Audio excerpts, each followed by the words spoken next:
17h45 sur France News Radio.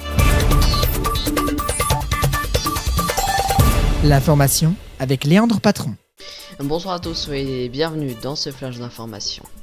À la une de l'actualité de ce vendredi 2 mars, c'est cette attaque qui a eu lieu au Burkina Faso, point complet à suivre.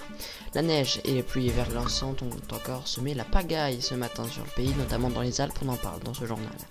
Laetitia Hallyday, seule héritière de l'héritage de son mari Johnny, a contre-attaqué dans un communiqué, on verra pourquoi dans quelques secondes. Et puis il y aura le chiffre du jour et la météo. On commence avec cette attaque qui a eu lieu à Ouagadougou, la capitale du Burkina Faso a été frappée en milieu de matinée.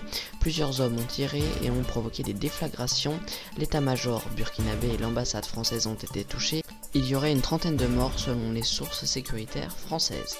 4 assaillants ont été neutralisés par les forces de police.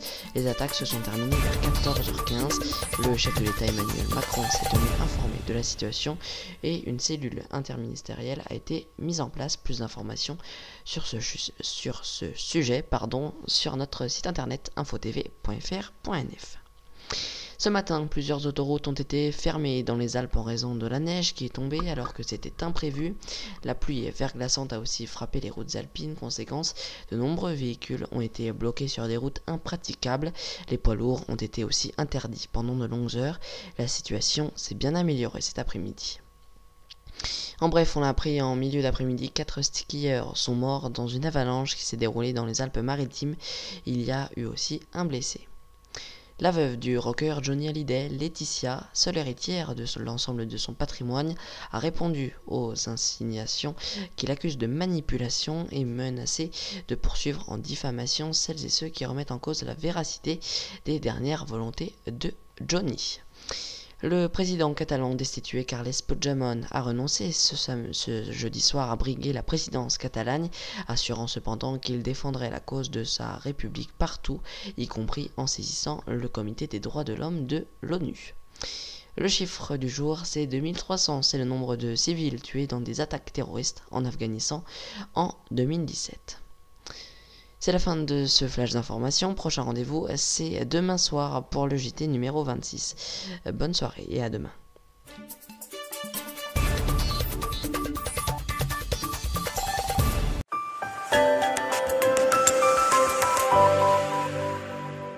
La météo, demain matin il fera beau dans le sud de la France, ailleurs la pluie sera de mise.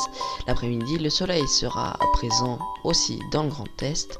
Côté température, demain après-midi 11 à Nice et à Bordeaux, 13 en Corse, 4 à Paris et à Strasbourg.